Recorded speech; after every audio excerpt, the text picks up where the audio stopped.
I remember that. We live too, T. Hmm? We're live.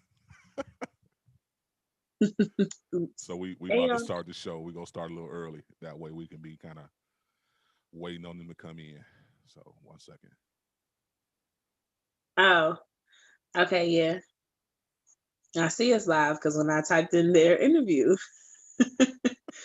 I see me on the phone. Yeah, Hey, that's what I said.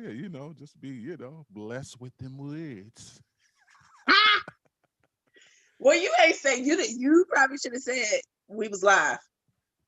I just said it like 3 times. Oh, I did not hear that. Yeah, I'm sorry. We live. Like, yeah, that's not play. What's good, good people? We getting ready to start our show. I went live early on accident, and I ain't ashamed. I ain't ashamed to admit it. See, what had happened was That part. Hey, y'all, miss y'all faces and stuff. that is so funny. All right, intro song is coming, and we gonna start it off.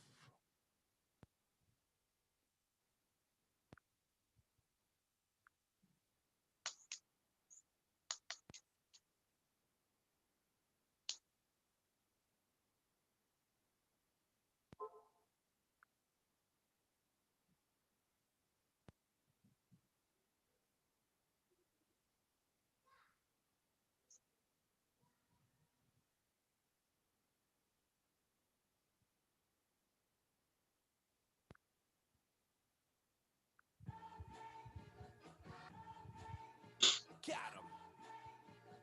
Look, real hip hop revealed in the fix. Pure, you can feel it in the mix. Finally start pushing the culture forward. This is it. Proceed at your own risk. Got 'em. Beats, bars of life, giving them truth in it. Screaming revolution with only a few minutes. My sentiments is acting everything that we do clutch. Another reason to turn the volume up. Sheesh, know what we stand on. Solid ground we land. Say it's no use, the culture was out of hand. But now out of reach, we gotta stick to the plan. Dark days put the sunshine in it. Good news, I'm proof that it's living. Yeah, revolving the art, the shot go with it. Keeping the beats on the block, don't miss it. Welcome to the city, stand up.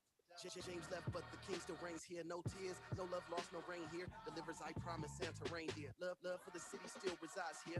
Fix for your ailment, faith that resides outside the lines. Detox your mind, cause it matters. Art outside the box, we paint better.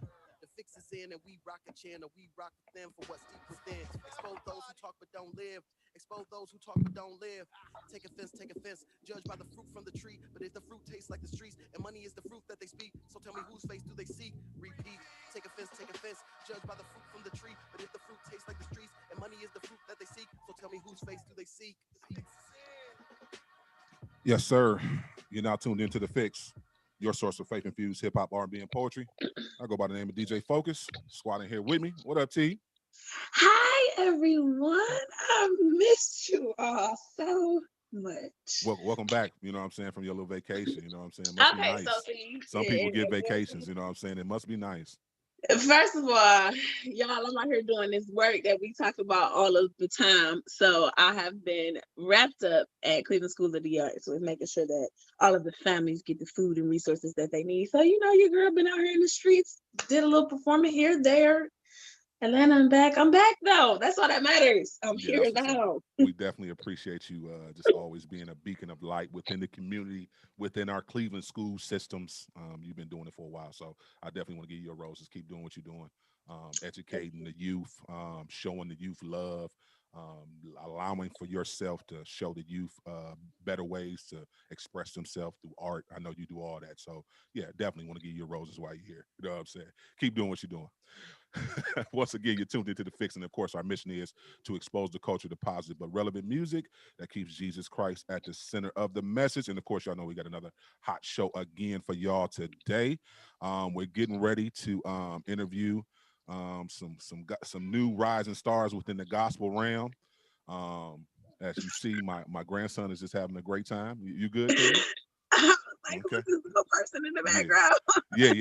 It's a whole real life situations over here. You know what I'm saying? This is what we He's do. so cute. Once again, once again, you're tuned in to Fix. And like I said, we getting ready to interview. We looking forward to this interview, T. I'm Um, so excited. yeah, Like, they're actually getting ready to call in now. They've been doing their thing for a while. They hit the scene. Oh, look, they here. So look, I was trying to intro y'all before y'all got here, but look, since y'all here in the building, what's good? Y'all hear me, fellas? We are good. Yes. Man, listen, Fixx Nation, man, y'all, we got the pleasure to chop it up, man, with some praise and worship, man. Leaders, I call them leaders, man.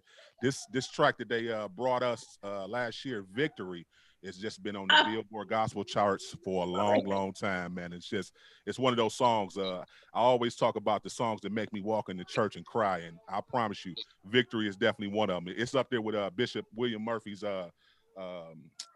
what's that one track from Bishop William Murphy? I'm just losing my Take mind. your time. Oh my goodness, what track is that? He's Everlasting God. No. Settle here. My season. Is My it this oh my my season? oh yeah. That's a good one. That's one I too. was As say, well. don't you start singing.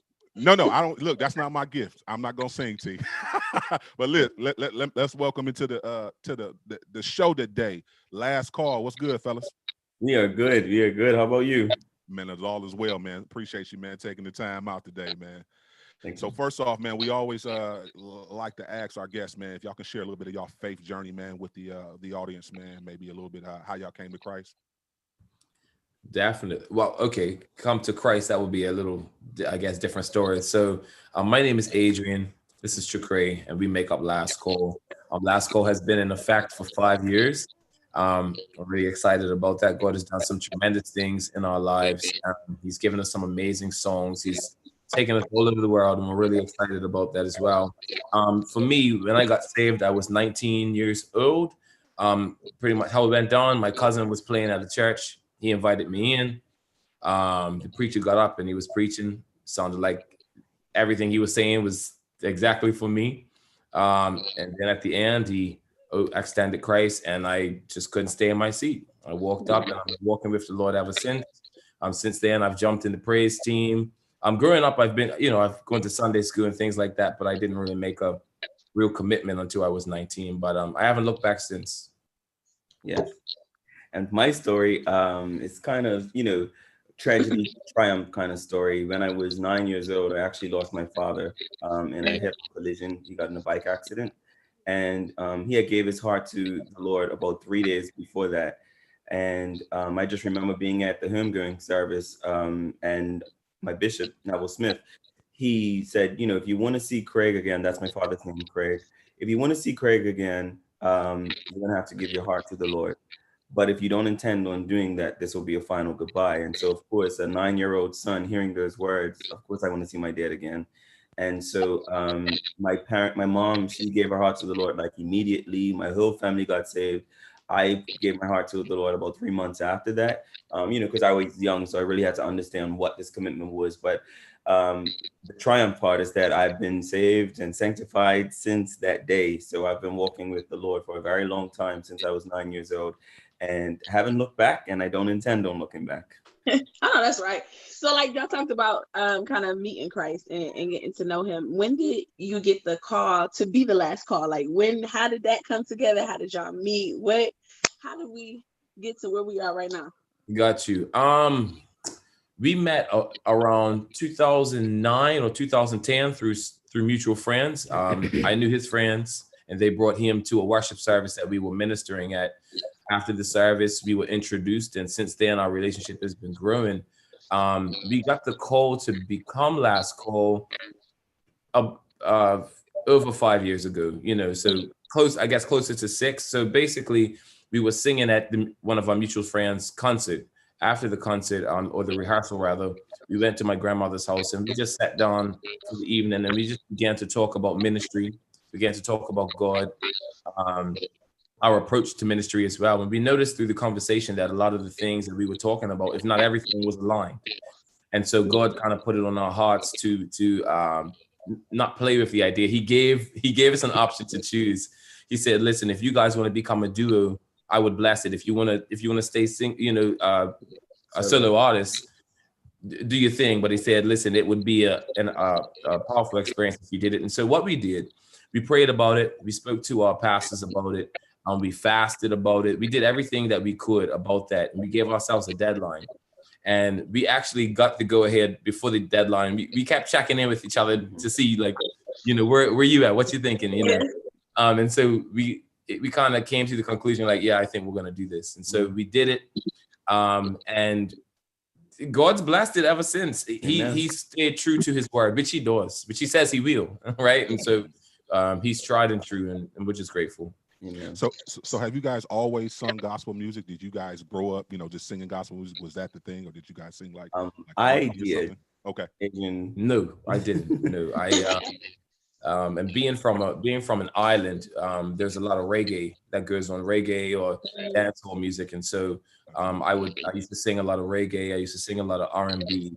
I even did some rapping as well. We're not gonna go into that. No, look, where the hidden files at? I'm looking for them. Where them hidden files at, brother? So yeah, I've done a bit of that. But honestly, growing up, my grandparents put me in choirs from young. When I was 9 years old, I was singing at something called the Cathedral Boys Choir. It was a Anglican church here that had a boys choir, and so they put me into that. We got paid every week, so I've been getting paid for singing since 9. But yeah, like I said, I didn't make the decision to follow Christ until I was 19. Okay. Now you all talked about just that coming together, and really having to listen to God on that. Like, just as a fellow artist, sometimes how is it hard to kind of balance what you want to do in the flesh, as far as just singing how you want to, singing what you want to, and then being open enough to kind of hear from God, and then being obedient? Well, like, what does that look like for you all, and how difficult was it difficult at all to really kind of sit down, listen, and then do what he said? I would say no. I mean, there were struggles within that, but the initial go for it, because we have a passion for God. And so I think for both of us, the reason why we do gospel music, and Adrian decided to pursue gospel full time, is because we have a story to tell, and we know what the Lord did for us, and we know what worship and praise has done for us. And we simply want to give that back to people so that they can experience what we have. You know, now the technical side and the business side is enough to make you be like, I'm done, you know? So as you guys, I'm sure know, it's not that easy to get up and say, okay, I'm going to do this thing and make a career out of it. But God has been faithful every step of the way. And when we feel like giving up, he always does something that reassures us that we are on the right path. And so it's not difficult. Writing the songs is amazing. I mean, you know, we just simply like to reflect on his greatness and his goodness toward us, and we pen it out. I mean, when it comes down to like choosing set lists and all that kind of stuff, we're pretty good at that. We don't never really have that much clashes, you know, and if we do, we just giving it until we get to a good place. But I think ultimately our journey has been great.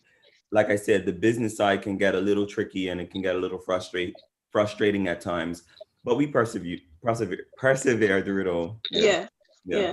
No, I really love you all's story, just because of how you came together. I think it's always difficult to be in a group with someone, because who gets the mic the most, who does this, and kind of balancing the responsibilities of one another. But when you talk about writing a song, can you walk us a little bit through, like, what does it look like to sit down and be in the room with Last Call, writing a song, and kind of getting that emotion and those things in the song to kind of transfer to the listeners? Got you. We have a few different processes that we go through. So sometimes God will give us something individually. It could be a melody without words. It could be a chorus to a song that isn't written, or it could be a verse. And usually we get things in parts. We come together and we elaborate on it. You know, we pray, we put it on the table and say, okay, let's see what we can get from that. Sometimes we come together and we try to develop a song from the ground up.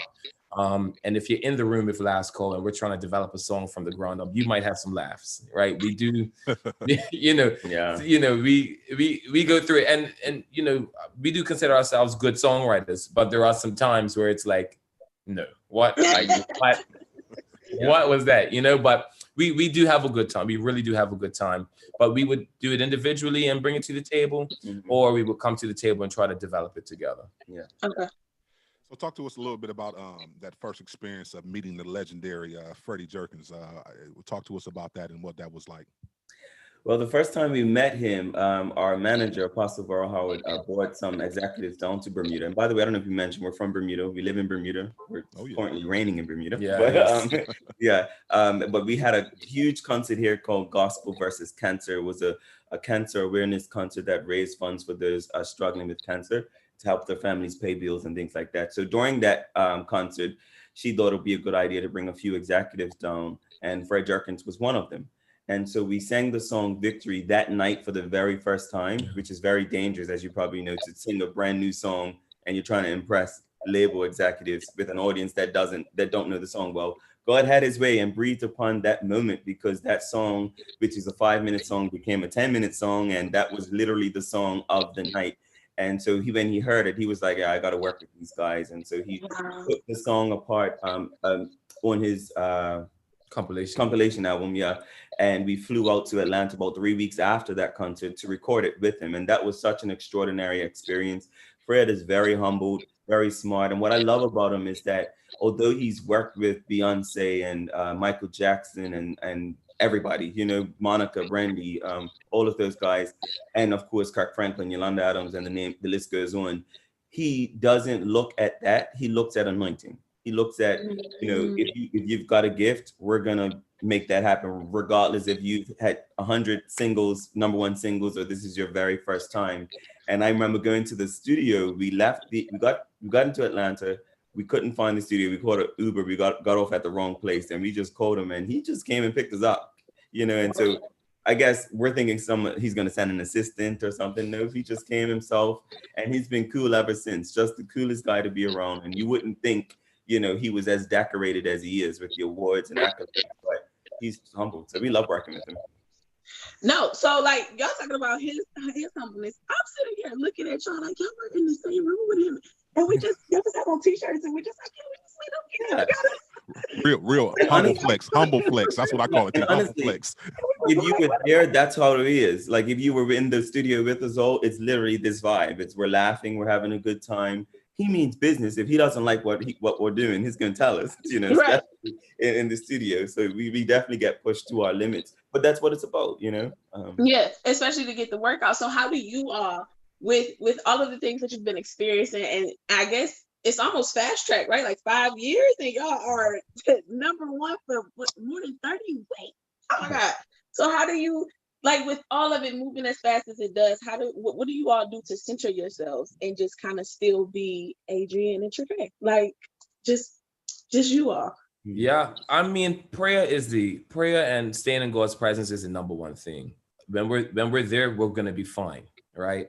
And one thing that I really like is that we are Bermudian and we are in Bermuda, and Bermuda is a very low-key place. Nobody is starstruck in Bermuda. People are fast to remind you, I changed the diapers.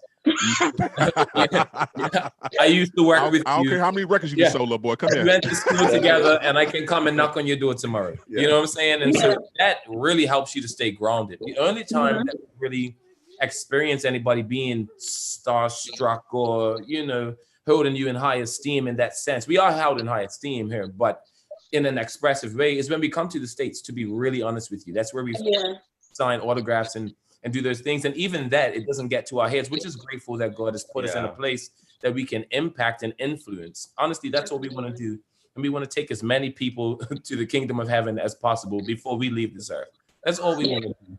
So whatever avenues God takes us to go through, we're going to go through it. And we're going to remain humble, staying in his presence and pointing everybody to him whenever they look at us. That's it. That's good. So it says about the ministry, like, yeah. The artist there, but you know, whatever. But so yes, thank you for saying about the ministry. But I think in the same thing, because you mentioned it, the business part, because there is a business in what we all do. You all have to eat, like you have to take care of yourselves and families and whatever. So can you talk a little bit about, especially to some of the artists who are watching us, and like, I want to minister, I want to be about God, but I also need to make sure I make some money too.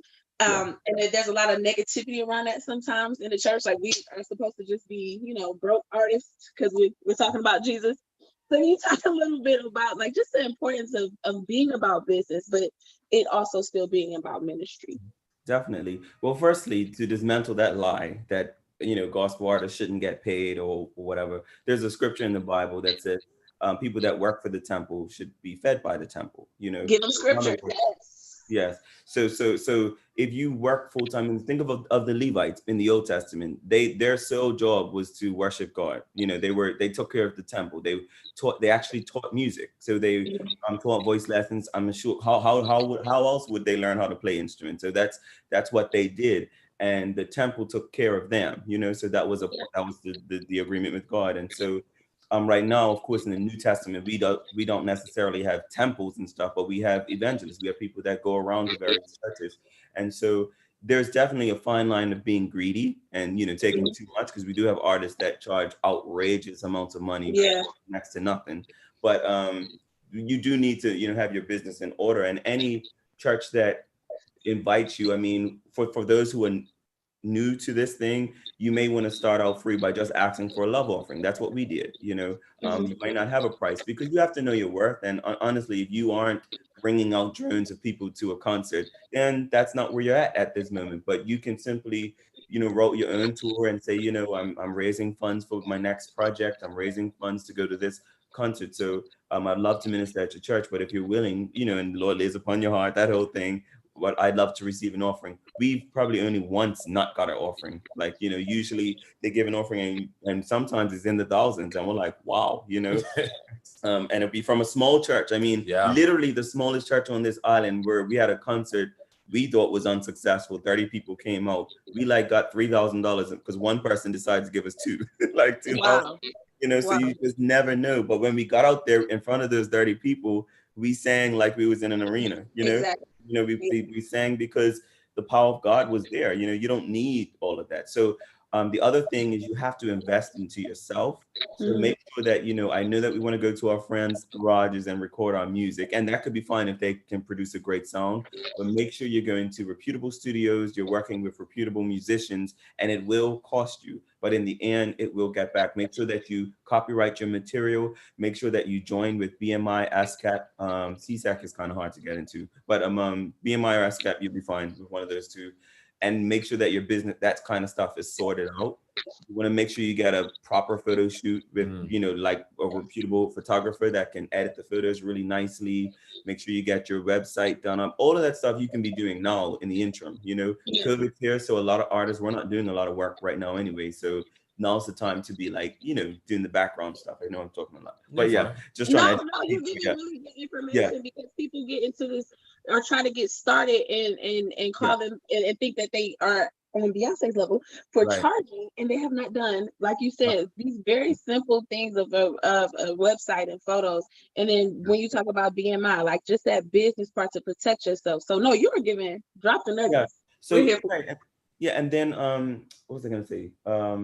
Making sure that when you show up to these venues, you deliver. So some of us may have to take voice lessons so that we're making sure that we're, a man of our word, and we're not going to show up and sound there and they're like, bro, So it's just do your homework. There's so much that you can do right now to build yourself so that when the management does come and when the labels do come, or when the, followers go up, you're already there and you're ready to go. Yeah. But you've got to invest in yourself. You have to invest in yourself. Take the time, raise the funds. I mean, if to encourage those watching, man, you should see how we raise funds. The no shame in our game. We've had bake sales in the middle of the city. Come on now, like everything. We had this thing called Meals on Wheels where we cooked all this food. We got like 30 people that agreed, and we would deliver food to them all so that we can go away. Potlucks. We did it all. I promise you. I'm here for it.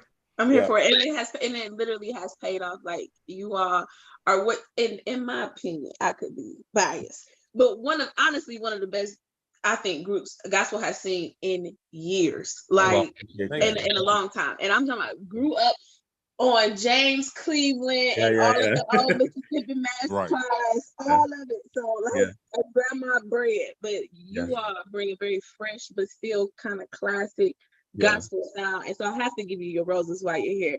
That Victory song, because I think it does something well for artists to kind of hear how their music has impacted an individual. Like Victory came out in a time where literally like that Now I'm Walking in Victory, that I literally just kept listening and replaying that sound. Like I'm not there yet, but like that song was like, you got to get there though. Like Amen. come in and keep walking in. So thank y'all for that song. You have no idea when it came out, the time in my life. And I think some of our listeners can agree and they nodding with us and like, yes, I feel you. That song really was like, get up. And that's all I kept saying to myself is just get up. So thank you for your obedience and putting that song out. It has truly blessed. Absolutely. Blessed. It's been blessing a lot of people, man. We definitely thank y'all for that, man. It's just inspiration to get you up. Some people, man, and I attest to everything you're saying too as well, T. Man, listen, you get in those sunken places, man, sometimes in your mind, and you just put that track on, man, it just can uplift your spirit, man, and get you back in your word like you need to. And I'm serious, with that victory song, that thing that had you boo-hooing, man, you be like, oh, Lord, thank you. I'm tripping on the little bitty stuff. Come on now. I know who I am, man. I know who you called me to be, man. Let me get up and take care of this business, man. Stop playing. Yeah, we definitely appreciate that. So yeah, talk about your latest project, the inspiration behind it, and some other music, that you got going on. All right. So our latest project is entitled No Greater Love. It was released this year, not too long ago, this year. And so we've been getting a lot of good feedback from it. The radio play is starting to pick up a bit now. And so what we really like is when we hear testimonies from people just like yourselves about the music that we're putting out. And that helps us to go forward. It's fuel for us to keep going. It's not about the top of the chart, even though we're grateful. We are super grateful for it, but it's more about the impact that it gives to the listener. And so No Greater Love just talks about the greatest love that you and I could ever find. And that's found in Jesus Christ. And if anybody has ever forgotten that, or is forgetting it, or has forgotten it, whatever, listen to that song and it will remind you that nobody loves you the way that Jesus does. You can look in you can look in your parents' direction, and they do love you, but it's nothing like your Savior. You can look at your children, you can just look around. Nobody loves you like Jesus. And so that's pretty much the sentiments of the song. It's not necessarily a ballad. It's a little slower, but it's a worship song, and it's just your opportunity to just fall in love with him as it declares that he loves us. And so hopefully all the listeners enjoy it, and you can check it out on our YouTube page as well. We have a visual for that, as well as Victory. We post most of our stuff on our YouTube page. So we're really excited about that. We were supposed to drop an album this year. Unfortunately, due to COVID, we weren't able to get out to Atlanta to record it. So we're here currently writing. We have some good material. We are so excited. I'm telling you, we can. If there's one reason we want COVID to disappear, so that we can go and record this album and get it to the masses. Honestly, we're really excited about it. So hopefully early in the new year, the second wave disappears and we can go to Atlanta and record it and get it out in the next year. Listen, you guys are not by yourself with that. As you see, we're virtually interviewing you guys, which we understand you guys are Bermuda, but we want to get back to the studios too as well. That's right. Yeah, absolutely. What's that one artist you guys that you haven't worked with that you would like to collab and do a project with? Or not even a project with, but maybe a song with. Torrin Wells. That's me. I like Torrin Wells. Okay. No, I agree with him. Torrin Wells is, but I mean, if it had to be like an artist, like one, I mean, I feel like any gospel artist would be like, I need Kirk Franklin on my album. I feel like that's here's the staple. You know what I'm saying? Yeah. So, I mean, yes, for Torrin Wells, I think he'll do good with us at the moment, and we really want to work with him. But if there was one artist, if you just had to say, I mean, you want to see Last Call featuring Kirk Franklin. That's what you want to see. Right. Come on, What about female? What about the female artist? What female artist would it be? The female artist, I'm not. You know who is killing right now? Yeah, Jacqueline Carr. Probably. Oh, absolutely. Yeah. Oh, Jacqueline. She would. I would probably say Jacqueline. That could probably be possible too. I say take this song. We could just say ooh, and she just takes the rest of it. Listen, I would say Jacqueline would be good. We met her a few times. She's cool. Yeah, she seems like a sweetheart. What's one song that you all listen to that is yours that still ministers to you to this day? Like, it just, no matter how much y'all have sang it, how many times people have heard it, like this song still just gets you personally. For me, it would probably be Victory. It would definitely be Victory. I think because of the sentiment, like you said earlier, T, it's the sentiment of the song. It's a declaration. And even if you're not there, sing it a few times and hopefully you'll get there, at least in your mind, So it's like a prophetic declaration. So I think we've sung that song it feels like a million times, and I don't get tired of it. You know, I just Yeah. love it. I love it. Yeah. Was there a particular like season you were going through that, you know, something you were going through when you were writing it that, you know, kind of inspired it? Actually, no. I mean, how that song came about, I was in worship one day and I just heard a simple 4-chord progression, and I got on my piano and the lyrics just came, and then I went to Adrian's house and he heard it, and we put the back in, got my joy back, got my peace back. We actually thought it was like not enough sections to the song, but the Holy Spirit like strictly told us, nope, that's all I gave you. That's the whole song. So we just repeated it a few times, and Yeah, next thing you know, it's obedience. Yeah, choirs from around the world are singing it, dance teams, mime teams. So it's just been such an extraordinary experience. No, I wrote a piece to it, like, and was Okay. able to perform at a few different places. Like, y'all have no idea that. First of all, I play it every morning. That piece made me not get a dining room. I turned Wow.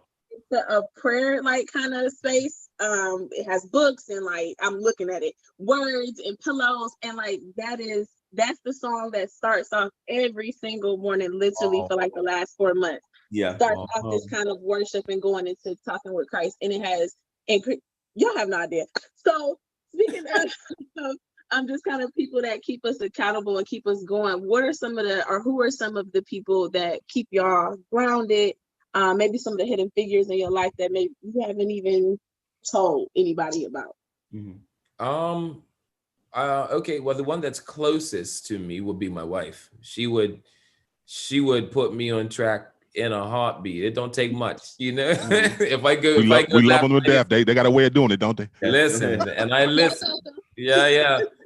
Definitely my wife. And then I would say that my pastor, Apostle Denbity, he from the beginning, he's the one who message I heard when he preached when I was 19, and I've been serving at his church ever since. And he's been a consistent figure in my life spiritually. Both of us, to be honest with you, because Chukray actually came to that church. We were there together. Yeah. And so he's been in both of our lives, been speaking into our lives. I think I'm sure I'm missing people, but I would definitely say those two. Yeah. And for me, the same. My wife, I don't have on my ring because I'm actually home. Never Listen. No, I'm home. This is my house. So I put it on when I leave. If I put it on before, I will lose the thing. Let me go get it. Oh, wow. And this thing. She'd be like, miss, he ain't got his ring on. Listen, because if she was here, it would be a whole different story. I'm just saying. But here he ladies comes. and gentlemen, I am married and happily married. There you go. Yeah. See, you just changed a lot of viewers. Little. See, Oh, no. See, I've been married for 1 year. We September 5th, 1 year. That's what's Amen. up. Yeah. But so my wife as well, actually her birthday is coming up on Monday, so we're gonna be celebrating, but she keeps me grounded. Same thing, Apostle Denriddy keeps us grounded. We have actually a prayer team. It's called, I can't remember what it's called. The last call prayer. Yeah, group. It's about 7 people, and they keep us grounded. Whenever we go to something, we put it in the chat, and they get to praying. They all send their 10-minute prayers to us, you know. So that's how we kind of keep ourselves focused, and you know, and then we keep each other accountable. Of course. He never says me. You notice that. When people ask us that, he never says Chukray keeps me accountable. Of course. I think each other accountable. Yeah, of course. And that's the beauty in having a duo, because like, as we know, it's a lot of nonsense that goes on in our industry with people cheating on their wives and stuff like that. Yeah. So the fact that we travel together, ain't nobody getting in our rooms that's not supposed to be in our rooms, kind of thing. We keep each other accountable. Yeah. So yeah. No, that's good. And before we let you go, I know we got to get y'all off, but just speak a little bit to that about kingdom marriages. This pandemic has showed us as believers, unfortunately, a lot of marriages have been crumbling because, you know, the pandemic, people have been laid off, been home with their spouses a lot more than they used to be. So speak a little bit just about you guys. I know you guys said you kind of like freshly married. Speak a little bit about kingdom marriage and what your perspective on marriage, you know. Well, I think one of the best things about my relationship with my wife is that we're like best friends. Like we laugh together, we joke together, we'll cry together. Like, we're so connected, is crazy. It's just crazy. I could be thinking something and she would say it, and I'll be like, you know, that was on my mind, or you know, or we'll be somewhere else and we'll try to call each other and we can't get to each other because we're calling at the same time. So we have that kind of connection. We've been together since high school. Yeah, we've been together. But I'll tell you what, we've always spent a lot of time together, but not as much as during COVID, right? And we were staying in a 1-bedroom apartment during the basis of COVID. And so, you know, we go to sleep together, we wake up together, eat breakfast, lunch, and dinner together. Right. We needed exercise, so we're going to exercise together. Go to the grocery store. That's our only outing because the island wasn't shut down. We're going to the grocery store together. And so I think why we see so many people crumbling is because there wasn't time. You would kind of see the underlying disconnect coming to the surface, you know, with people being home together, and the issues that weren't dealt with had no choice. They couldn't be moved aside because all you could do is face it in that moment. And so I've heard of some people here as well that's been having a hard time. I even went to court once with my nephew and hearing about disagreements with spouses and different things like that, which was crazy for me to go and hear different things like that. And so honestly, Jesus is the foundation, he's the cornerstone. And if you take him out of your personal life, right, let alone your marriage, if you're not centered in him, then there's not much to bring to the table. There's not much resolve to bring to the table. There's not much peace or joy or hope, amen, or love. Without Jesus is the center of it all. Israel said it very well. Jesus is the center of it all. And when you take him out of it, I mean, that building's, you know, that foundation, that solid rock is no longer there. So you probably got it on sand or sinking sand or whatever the case is. And if you got anything on that type of foundation, it's not going to stand, it's going to fall. So it's important for yourself to be aligned with God and his word, and it's important for your relationship between your spouse to be aligned with the word and God. Amen. That's good. I'm not married yet, but I'm definitely gonna take that. Amen. I just keep that right there in the little pocket. Put in the pocket. Absolutely. We definitely appreciate y'all today. Listen, what's next? I mean, I know you guys got any virtual concerts coming up or anything else we can see you guys on before the end of the year? We just finished a bunch of virtual concerts. Yeah. Did you? Okay. Let me tell you, they're not as easy as it sounds either. I miss an audience.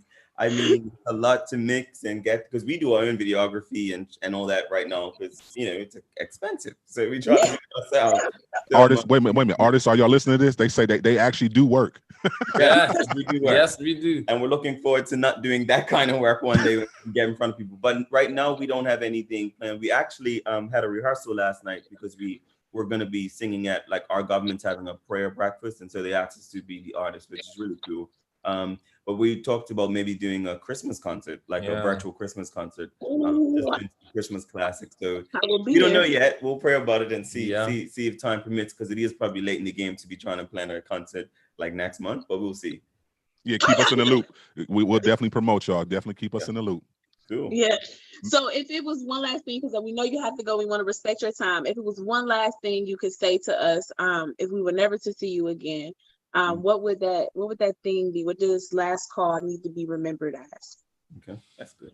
What we need to be remembered as is servants.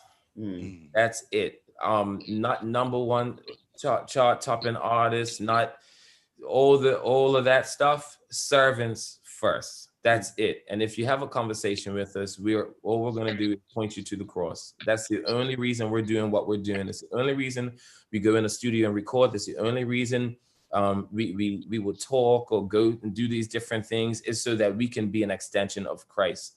That is the focal point. If it wasn't for him, we wouldn't be doing this. Amen. Honestly, there are so many things that without him could have deterred us from doing it, or we could have decided to put it down or not go any further. But it's knowing that we're impacting people. It's hearing the testimonies of others that have listened to our music, that have, come in contact with us, and that's the only thing that keeps us going, is getting somebody to accept Jesus and getting them into the kingdom of God. Yeah. We definitely appreciate y'all rocking with us today. Yeah. Listen, can you tell the people how they can connect with you guys on social media, how they can go stream all that music? And also, can you intro your song Victory? Sure.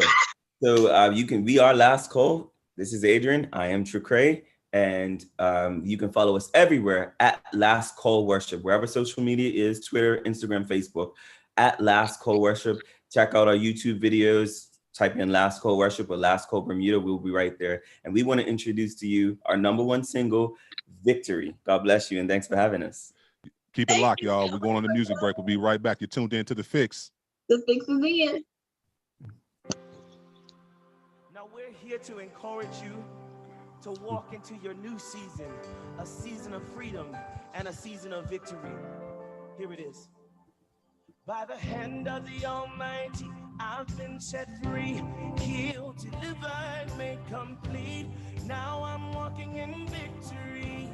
Adrian, won't you help me sing it? By the hand of the Almighty, I've been set free, healed, delivered, made complete.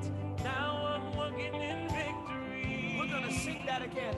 By the hand of the Almighty, oh, healed, delivered, made complete. Now I'm walking in victory. Oh, I think you got it now. Come on, lift it up. By the hand, I've been set free.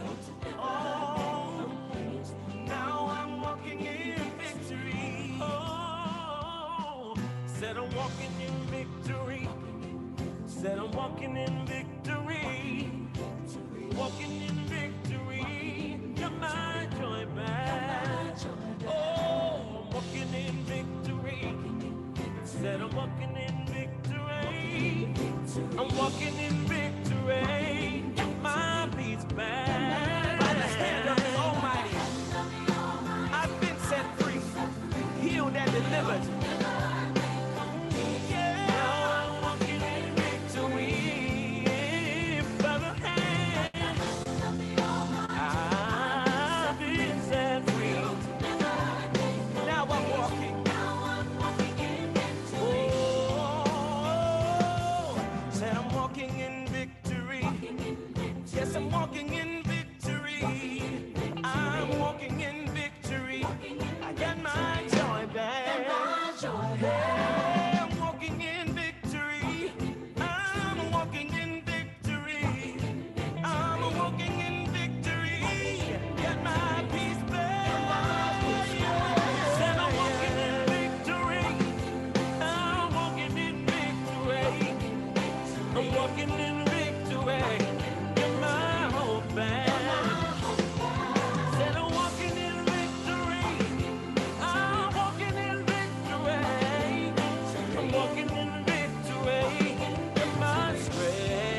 stronger, stronger. I got victory, I got victory. Yeah.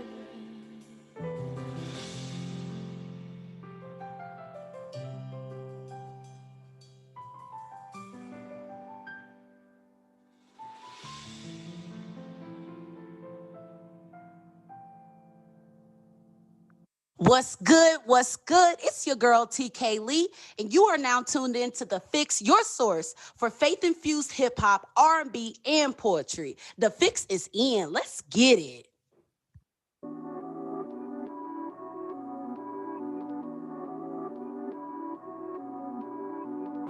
You're beautiful when they see out of control, you'll see. It came up, you can't knock it down. You an ego, you soar now. I see you, yeah, you glowing, you rolling, so lethal, yeah, explosive emotion. Walk in the room and you'll freeze, yeah. You stop your time when you leave. SPECIAL, you special, you so wonderful. You know you a queen, so never let them get you off your throne. Perfect just the way you are, you blessed beyond the China wall. God took his time when he made you. One of a kind, you 100 proof. Top of the line, 911 coupe. Stop in the time, you so magical. God took his time, one of a kind. Top of the line, stop in the time. God took his time, one of a kind. Top of the line, stop in the time, yeah. Yeah, yeah. They be trying to bring you down, just tell them come up to your level. Anytime you're not around, they talking, they smile when they see you though. See the wolf between the sheep, you know it's nothing but the devil. All the trials and tribulations, exercising on your patience. I see you, yeah, you're shining, you're rising. Salito, yeah, you're slaying, amazing. Ooh, they hate what they don't understand. You know you don't make no sense, no sense, no. SPECIAL, you special, you so wonderful. You know you a queen, so never let them get you off your throne. Perfect just the way you are, you blessed beyond the China wall. God took his time when he made you. One of a kind, you 100 proof. You 100 proof. Top of the line, 911 coupe. 11 coupe. Stop in the time, you so magical. God took his time, one of a kind. Top of the line, stop in the time. God took his time, one of a kind. Top of the line, stop in the time.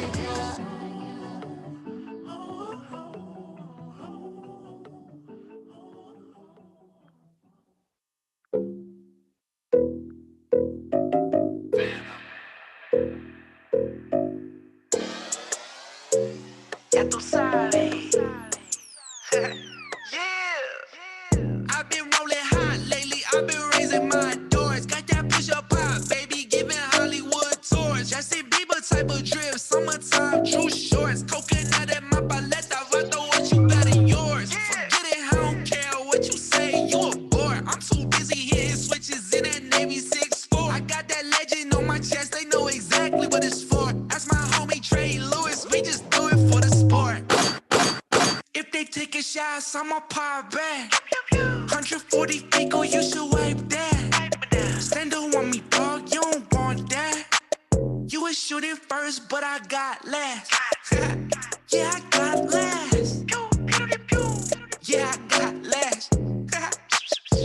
Yeah, I got last. West side to the east. Don't take much to get my wrist wet. Fools, they gotta be stepping up like shoe, man. Living around the coast, you got enough sweat for us. Yeah, that's not meant for us. Yeah, gotta be blessed enough, resting up. I flexed up and looking around to test my love. The best of kind, my steps it up. I flip it around, I messed this up. I kept it up, I made my lane. I step on the gas to make a statement. Deep in the south, we've been in the fields. Drink cause we work in the rain. You just want people to hand out. We are not one and the same. Sipping that Topo Chico line. Stepping in here like prime time. Never need breathless, baby. I kept that peace of mind. Ready for a war, so don't be mad cause I'm a pop back. 3-5 on the east side, the one that shot back. taking shots, I'ma pop back. 140 feet, go, you should wipe that. Stand up on me, dog, you don't want that. You was shooting first, but I got last. Yeah, I got last. Yeah, I got last. Yeah, I got last. West side to the east. Me and Joey, that's like Penn and Teller. A Shaq and Penny, where I'm from, they don't mess with rats. Less they name is Mickey. Had to treat to be like Kenny. Called a pastor, pour the Henny, yeah. God got me, I don't gotta pack the semi, yeah. I swung me down and out, and that's a pity, yeah. Pop said my liturgy is to get litty. We don't wrestle against flesh and blood. Listen up, I just get the chopper from a chapter, chopping up, and then I fashion up. Gotta run my race, I'm never checking on who catching up. Ever. That's a lesson, it's a blessing to be spreading love. Feel like cashing, meaning that I feel like Diddy taking shots on the internet. Baby, don't be silly, Billy. If they taking shots, I'ma pop back. 140 feet, go, you should wipe that. Stand up on me, dog, you don't want that. You was shooting first, but I got last. Yeah, I got last. Yeah, I got last. Yeah, I got last. West side to the east. You're next. Hey, pay attention. It's De La Mines, and you are listening to DJ Focus on the Fixx Radio Show. Let's go.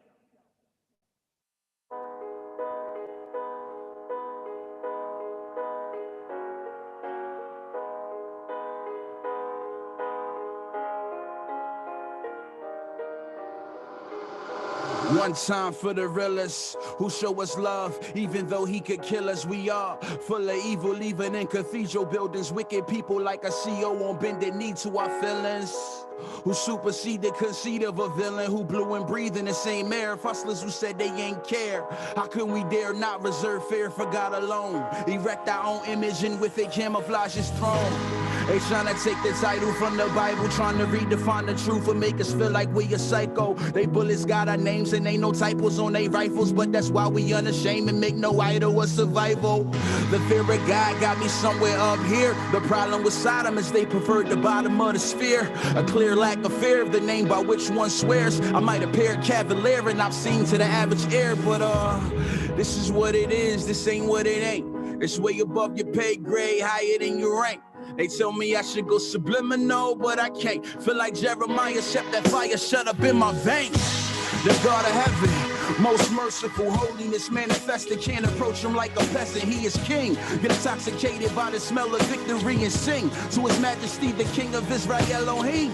Manna from the clouds, water from the bricks. Now the bricks give us bread till we indicted by the feds. Or a rival try to break through your vest with a hollow head. When the Rangers point blank, the chance is zero that you live. But fear not those who kill and go to jail. Fear the one who takes the body and soul and send them to hell. And I ain't trying to hear no prophecy from Baal. That's probably an atrocity, that's obviously a fail. And these rappers make a mockery for a lottery of sales. Hate the sin, but I still love on them like I can't even tell. The more I discover your love, I feel secure. And not depart from evil because of the fear of God.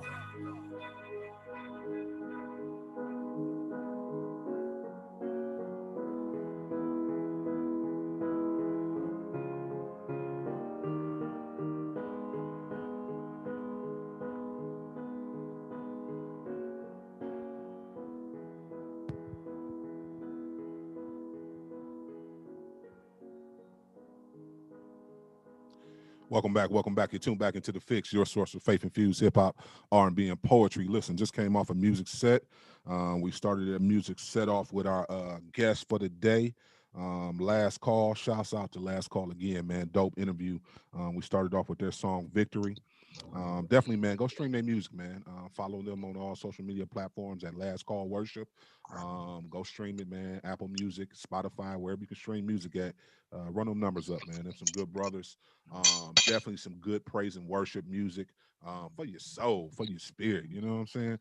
We also played track from Adia, GTH. We also played New Joey Jewish. I got Last featuring 350 and No Big Deal. And the last track that just went off actually was throwback Eshawn Burgundy, Fear of God. I think that's much needed right now. I don't think too many people fearing God no more. T, I don't know. I just kind of feel a certain type of way. We've been, and I know we're gonna get into your trending topics, your T for the day, but I want to talk a little bit about believers in politics. I know that's Oh been my the God. thing. That's been the thing the Oh last my month. God. And I pray for me, T, because I've been struggling. I'm be honest with you. I have been struggling. I have been very vocal about both candidates. I know we still going through this presidential race, and votes are still being counted. But I have been struggling with this political race. One, I'll start off with the believer struggle. It is very amazing to me, and I'm talking about like within my circle and also just within, um, you know, the faith, how many believers have had opinion on politics and been posting stuff on, from a political standpoint and this and that. But I'll be honest, I've never seen them been that unashamed and putting scriptures out there and talking about their commitment with God. So I've been struggling with some of our believers, man. I think they've been talking more about, a political race more than we should be talking about God and the effect of God transforming us and changing us and really being the living epistles we supposed to be. And that's just my opinion. Like I said, that's DJ Focus talking. This is my opinion. So I definitely want to chime in and see what your thoughts are, just as and let's be honest, some of the comments and some of these tweets and I don't, don't get me wrong, you can vote for who you want to vote for, but I don't know if they all done in love. I'm just being honest. Like I think it's been watering down us as believers. We talk about this all the time on the Fixx of holding ourselves accountable for God to use us, because it ain't us, God to use us to win souls. And I think sometimes we water it down. To me, this is a prime example. We water down the gospel for something else. And I kind of struggle to know if that's really assignment God is telling us to do, or is that flesh? So yeah, I want you to chime in on it. I know you got a lot to talk about it. That's just where I'm at. No, so that's the thing. We get free on the Fixx. We get free. Yeah. We have these real conversations amongst us, and this is how we do it. So definitely, we ain't looking to offend nobody, but we have real conversations. So go ahead, T. I just have to tell that we always have to give disclaimers. I always get emails and stuff, T. So let me give my disclaimer. That was DJ Focus talking. That might not represent what Tierra feels, and vice versa. And that's the thing about the Fixx. We can agree to disagree, but we still show love to each other, and we still get our Absolutely. opinion out. So, you said a lot. I think that the balance between what Christians are supposed to be doing right now, and what and what we shouldn't say or should do according to spreading the good news of Jesus. I think that Christians, because quite honestly, we're not even unified on the message of what Christ is and who Say that Christ. again. Say it again. We not what now? We're not unified on who Christ is and what the message of Christ is, which is why you have this large gamut of people from one extreme to another. But that's in everywhere. I'm gonna just put that. No. That's a good place, and I want you to answer this question after you finish saying what you're gonna say, because I don't want to lose my train of thought. I do struggle with that too as well. Why is it, as believers, if we all are followers of Jesus Christ, why as believers, why are we all not voting for the same candidate? That's another question. But go ahead. Yeah. Well, because we even within the body of Christ, there's a lot of differences of what we believe. We interpret the Bible different. We have That's different good. leaders. We have different leaders. My pastor ain't your pastor, and so whatever their interpretation of the Word of God is has a huge influence on what yours is. And so it's too many. I think it's too many levels and too many different ways you can go with understanding, even just at the minimum, who Christ is before we can ask hard questions like, why won't the body make a decision together? Well, the same reason why Black folks don't make a decision together, same reason why women aren't unified together. And so you can see in all these different sects of people why certain decisions are not being made. And it all comes back to, we have the freedom of choice. And there's a lot of freedom of choice. There's a lot of freedom of opinion, and more so now than ever before, because you can get on to different platforms and somebody will give you a mic and then you can get an audience. Whether your audience is 1 or 1 million, there's a huge difference between 1950 with a platform and 2020 with a platform. And so I think that one of the most important things for believers to remember, no matter who they choose or what they choose politically, is Christ was love, is love, and the best way he showed love was to not condemn people for who they were, but to simply love them for who they were. And through that, that is how he then got people to follow him. One of the most important stories to me of the true display of how to get someone to follow Christ, that Christ show, because again, he's to me the best teacher, the best facilitator of lessons, the tax collector. He never condemned him for being, he never beat him up for being who he was and for the wrong that he did. But what he did was he showed him love. Then the tax collector chose to say, well, wait, hold on, who are you? And change, let me change my ways, because what you're showing me is a huge contradiction to who I am, and it doesn't feel good. So then the tax collector chose to follow him, and then he changed his life. Well, if we're supposed to be doing the same thing, I'm not about to cuss you out for being who you are, what you choose to be, who you choose to believe. But what I will show you is love. And the prayer is that you put your human part on it. The human part is loving. God is the one who then goes and changes the heart. So when we bring it full circle to talk about how Christians have been showing themselves in a political race, you have to ask, are you, are you a follower of Christ and love and hold the love principles if you choose a man who has shown nothing but hate and racism and bigotry and all of it? I mean, are you? That to me is the only part a Christian should do. There's nothing else we can do in that. Just ask the question, is that love? And after that question is asked, I ain't got nothing to do with what you do in that little ballot box or in that voter booth. I can't change your mind. I can't change your heart on it. I can only ask the question, and hopefully my walk, what I do, it shows you that, and it can be an example of that. But what we doing as far as going back and forth, leaving comments up under each other and hate, cussing each other out, condemning one another, like I feel like Christ is looking like, that is not what I said do.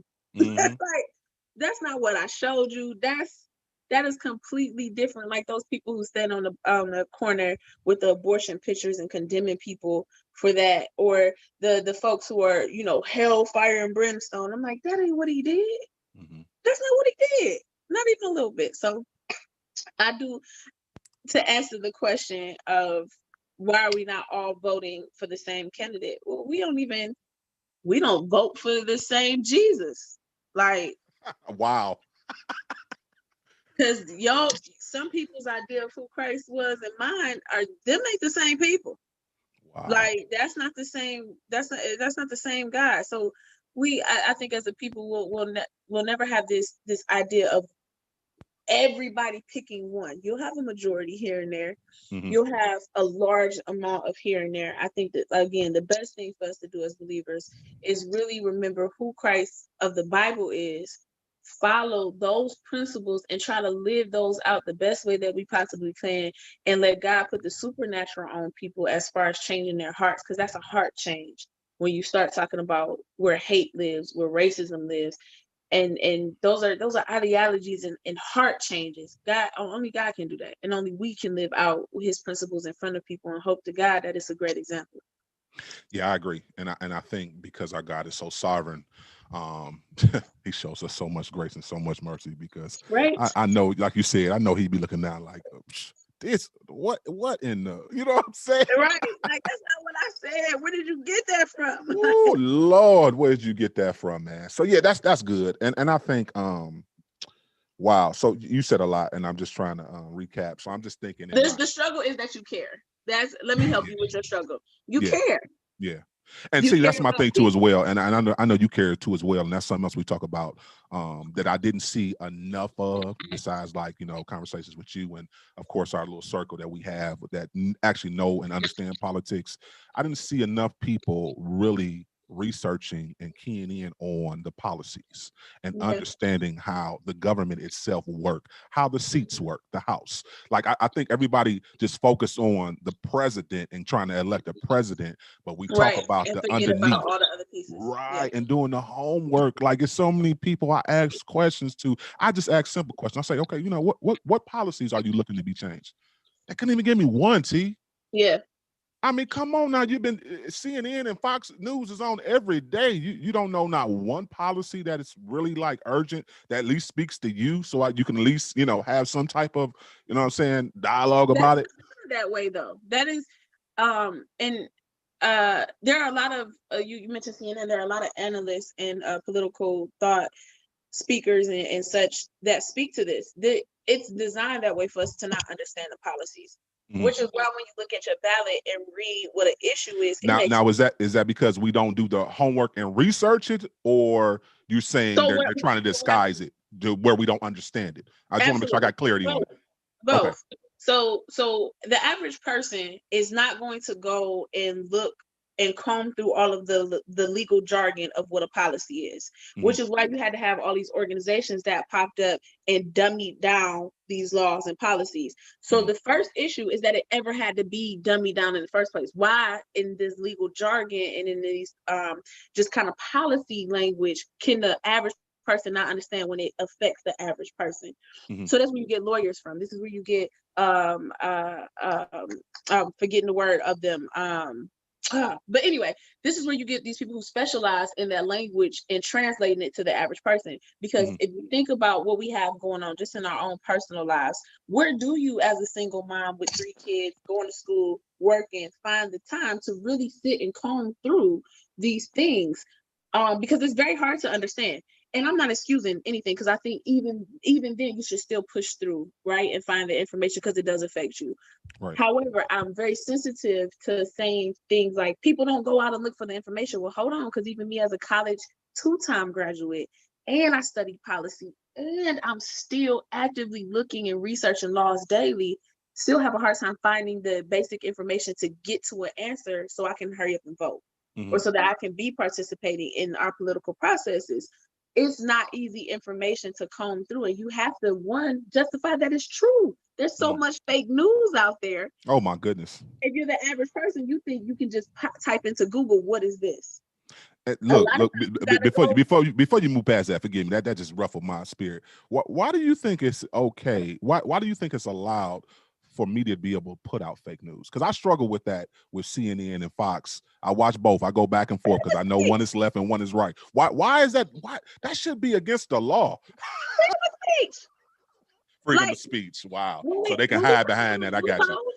Yeah, when we talk about loopholes to this stuff, freedom of speech, I can say whatever I want to say. And just say allegedly. That's how they hide behind it. Allegedly. Yeah, the best trigger word to cover allegedly, maybe, I think, this was said to be. All of those phrases take away the ability for you to be held accountable for fake news. But before we even get wrapped up in our them people's president's favorite thing to say, it really for all the viewers and listeners, again, having that sensitivity towards understanding this information is not easy to find. It is not readily available. A lot of times you have to vet it. And if you don't know what you are looking for, it is hard to figure out, well, if what the political processes and systems are. And remember, in school, you only learned about 3 branches of government, and we don't even remember that.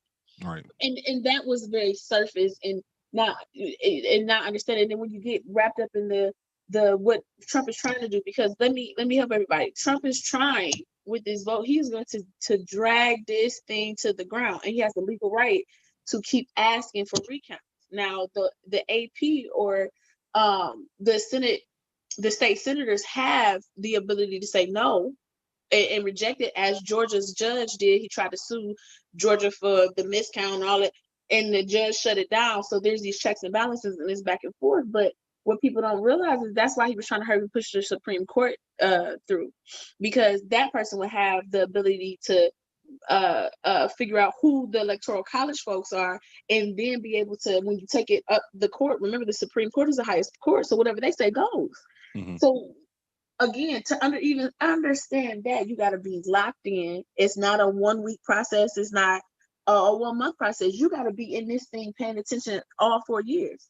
So what's the problem? People don't get involved until election time. Yeah. So what I encourage viewers and listeners to do, stay involved. Pay attention throughout these 4 years to your local government, because one of the biggest issues of and that's every 2 years. Let's make sure we preference that, because a lot of people don't know that. Right. And one of the biggest issues of this was people really honed in on just the president. Yes. And this is how, when you hear people say, oh, the house is blue or the house is red. Mhm. The president's not a dictator. So we have a House and Senate to help represent each state, but also to check the president, because he's not a dictator. That's So right. when you can vote a Democrat in and the whole House be Republican, now we stalemate. This is where you see, like, when they shut the government down for what, 3 months, and y'all wasn't getting paid because they couldn't agree. So you have to pay attention to those other seats, because they're almost more important than the presidential election. Remember, the president is the face. He does make decisions. He has power, but he don't. No, Like, don't. not Yeah. without the House. So those House races, those Senate races are important, y'all. Those the judges, for instance, and I'm gonna get off my soapbox, because No, you're good. We're good. all day. No, we good. We got plenty of time too. We're good on time. There's a gentleman that and I won't say his name because I will not give him any more followers than what he has. Is a young Black boy, and got about almost 1 million followers. And he posted a comment and said, "I'm withholding my vote because that is a form of protest within itself." And people, of course, followed that rhetoric and that idea. Well, this is the issue with that. You convince people that it's only about the president. And so when we start talking about, well, why did a case like Breonna Taylor's, let's use hers because it's still a mess. Well, why did she not have a jury of her peers, and why did they vote the way that they did? Well, baby, the jury comes from voters. That's how they get jurors. They look through recent voters, and they pull people who voted. So if you do not vote, you don't get a say in cases very important like Breonna Taylor's.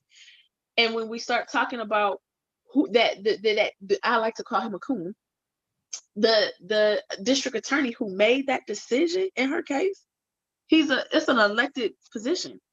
So when you do not participate, you are not just not making a decision on the president. It's all the way down on things as simple as traffic tickets. You got brothers sitting in prison still, women too, still sitting in prison for 6 months over unpaid parking tickets or stoplight tickets. Those are elected officials making those decisions. And so you cannot be as ignorant to say, I'm withholding my vote. I don't want to participate because I don't believe in the system. Well, unless you're about to put up a candidate of your own, put money behind that candidate and put them in place to make the decisions that you want. You have to participate in the system that's current. And even then, participate in the system that's current. But then let's spend the next 4 years, y'all, putting up a candidate that we actually do want, that we do think will speak for the Black community, for the Hispanic community, and for whatever community you want them to talk for. Put them up then. That's what I want on a t-shirt. Forget vote or die. Put it up or shut up. Because these candidates, look at the young lady who just won. I'm terrible with names. That is one thing I'm going to work on moving forward is names. But she just won the congressional seat, and she's the first Black woman in that state to ever do so. She was a regular person just like me off the street. She was in the protest with George Floyd. She got upset, mad, ran for office. She's in the House now. Mm-hmm. These aren't people who study politics and who got PhDs no, these are average me and you, got sick and tired of being sick and tired, got some funding behind us, ran for office and won. Mm-hmm. That's it. 60% of the seats in some of the House and some of the judge seats and local were uncontested, which means nobody ran against them. That's the only reason they won. Y'all, this stuff is simple. If we want change the way we want it, put that person in office. Lil Ray Ray can be in the Senate. Like, he just need the money to run, get put on the ballot. You petition to put his name on the ballot. He gets on the ballot, we vote, he's in. It's literally that simple. So when you talk about what people ain't doing. That's what we're not doing. We're not putting the people in place that should be. So the money we spend on J's, literally, if everybody decided to not buy a pair of shoes, and I'm talking about women too, everybody decided to not buy a pair of shoes for 2 months. Take that money, put it behind a candidate. We can have them running. We can have them campaigning for the next 4 years and be on the ballot in 4 years and elect them. 2 years, excuse me, for the local elections and elect them. Local elections, yeah, absolutely.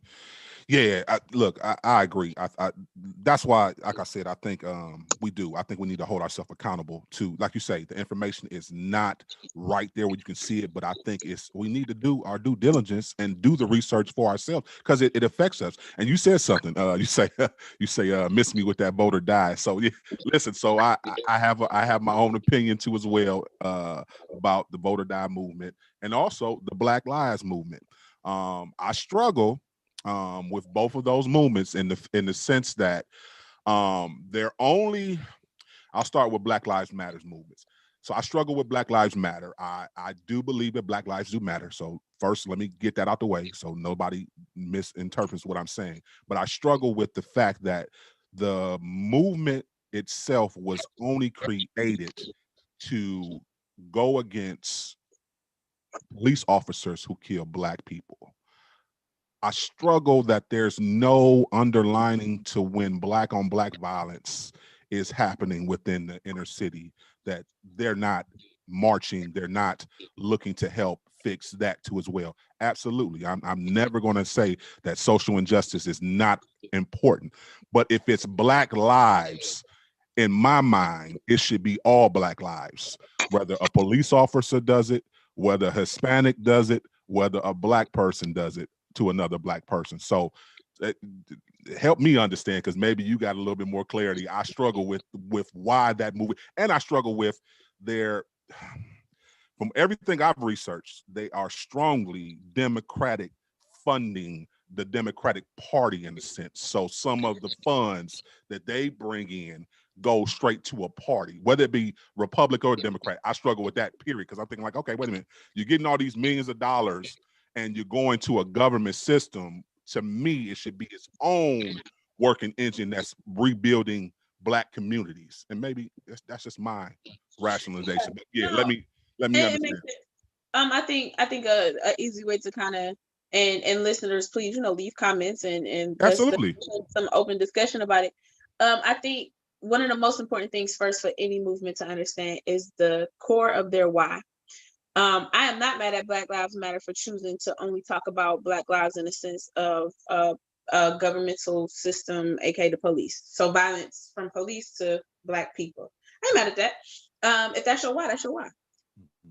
I think what happens in the Black community, in any community really, is that we look for these saviors. We look for one person, one organization to be all that we need. And it's not fair. For many people, they looked at Black Lives Matter to be the saving grace of all things Black. So this is where I think they might even be struggling right now. Is then you had LGBTQIA+ community come out and say, well, you're not talking about us. Then you had you started to get all of these very specific groups coming out and say Black Lives Matter, you're not talking about us. And I think it's very hard for an organization like Black Lives Matter to say, but wait, I am, because I said Black lives. So wherever you fail, and if you consider yourself, view yourself, you are, look, whatever, Black, I'm talking about you. Mm-hmm. So I think the struggle is understanding what the core of somebody's why is. For instance, let's just use us. If an artist comes on and say, you didn't play my, if a young boy come on here and say, you didn't play my music, but y'all say y'all love hip hop, y'all say y'all love music and support artists and this, that, and the third, but y'all didn't play my music. Well, all we have to say to him is, sir, did you look at our vision? We say it when we get on here. Mm-hmm. Faith infused hip hop. So you don't fall in what we're doing. Mm-hmm. And we don't have to apologize for that. The problem why most movements crumble, or why most people cannot progress in civil rights, is because they're looking for one person or one organization to be all. No, baby, that's why we got 10 different barbershops on one street, because they all service something different. And they can still live within that same community with each other, though. Mm-hmm. So Black Lives Matter, I'm okay with y'all just being about police brutality against Black people. That's your purpose. So live in that, walk in that, be that. And as far as funding money to Democratic or Republican representatives of parties or whatever, well, if they align with what their mission is as far as prison reform, police reform, sure, they should get that money. That's their purpose. And so we cannot look at organizations that pop up and finally somebody say we matter and then look to them to be our Martin Luther King. We can't do that. That's one of the reasons why we haven't seen See, civil that's rights. wrong. That's wrong. See, because you brought that up. See, that's why we do it, because of Martin Luther King. We want that dream to keep living. That's the problem. We do, but we can't. When Martin Luther King died, so did that civil rights idea of having a leader go and speak. Everybody been still waiting for this one person to arise and tell us all what to do. Black Lives Matter was so successful because they gave people direction. So, all right, y'all want to scream, holler, protest, change some stuff. Here's an organization that if you wave this flag, you can be a part of that movement and a part of that thing. And now they're giving direction. They said do this. So now all of the soldiers can march somewhere. We've been looking for chiefs, lieutenants, and generals in this civil rights movement. And Black Lives Matter happened to pop up in a very unique time and become that for a moment, which is why the movement was so powerful. But what those of us that get frustrated with them have to go back and be cognitive of is, well, what did they say their mission was? And anything outside of that, we cannot be upset for them for not doing. That ain't what their purpose was. They did not pop up to fight for the community that is this or that, or waving the flag of this. No, they popped up because they were tired of seeing Black men specifically at that time gunned down or killed by police, and nobody was held accountable. And then it morphed into these other things. So I just encourage people who get frustrated with moving, what's their purpose though? What did they say their why was? And hold them only accountable for that. Now, if they start to branch off and say they do other things, hold them accountable for hold them accountable for what they say they do. But don't put on them, well, why didn't they rebuild the Black community businesses and neighborhoods? Did they say they was gonna do that? Because No, that's good. No, that's good. Why are we mad at that? If you're mad at that, go start the organization that does it. Or join with the organizations who are currently doing that. There are organizations that specifically seek to rebuild the infrastructure of Black communities economically, spiritually, mentally, and emotionally. You got therapists who are focused on PTSD, post-traumatic slavery syndrome. Like that's their whole being. So partner with those organizations or start the one that's supposed to do it. But do not hold organizations accountable for something that they never said their purpose was. No, that's good. I appreciate that. I appreciate that fresh perspective, because I ain't lying. I'll be struggling over here. And I think too as well, you're right. You said some key things. I think yes, there need to be more trailblazers that need to come forth and make sure we start these different organizations that, because I really believe we are giving the government too much power. This is my personal opinion. When you talk about the inner city, I really believe, like you say, if we would unite together, I think we have brilliant people in every area where we can build back up communities on our own. I really do. I really do. And I think, like you said, but we just won't unite. Oh my goodness, this unity piece amongst is a struggle at times amongst African Americans. And I know, don't get me wrong, we have made we're doing a lot of big things. We have a lot of successful business people. We have a lot of successful entrepreneurs, of course, a lot of local leaders, church pastors. We definitely need to get the right people within, the mayor office and everything. But I just think that, I don't know. I think we just got to do better. And I think I'm just frustrated because we just need to do better. And I think we rely too much on other people to help us do what we, like you said, what we know we can do. God has already given us gifts that we can advance the kingdom while we're here. It speaks at least for the believers. So just do your due diligence. But yeah, definitely, with the Black Lives Movement, the only other thing I would like to say before we move on from that, definitely, it's definitely support the movement if you support the movement. But for me personally, peaceful protests, ladies and gentlemen, I struggle with the breaking into buildings and stuff like that and businesses and stuff. In my personal opinion, that's not a good protest. That is still stealing in my eyes. I feel like you're messing up a lot of business owners and hurting them by doing that. And I know we were affected. We were affected by that. That's why I'm speaking about that. Cleveland, Ohio, we were definitely affected by some of that when we were protesting. I'm all for protesting, but I just don't like the looting part of it. I don't see where you gain with that. What you gain. We got to be careful who we say do it to, because in a lot of cities, and they had the pictures to prove it, a lot of cities, it was not the movement of the people waving the flags of Black Lives Matter. It wasn't them. No, I agree. No, facts. It was literally like Pennsylvania and Philadelphia had intentional people leaving from other states, racist white right-wing folks, leaving their communities and their spaces and going and purposely burning, breaking into, etc. Absolutely. So we have to be careful who we say do that. So the peaceful protest people, when we say that, we're preaching to the choir. They don't have no problem with doing that. It's these outsiders who come and infiltrate in the middle of a day of a movement, or a protest, and now we're being, the folks waving the peaceful flags are being blamed for that because it's happening within the same time.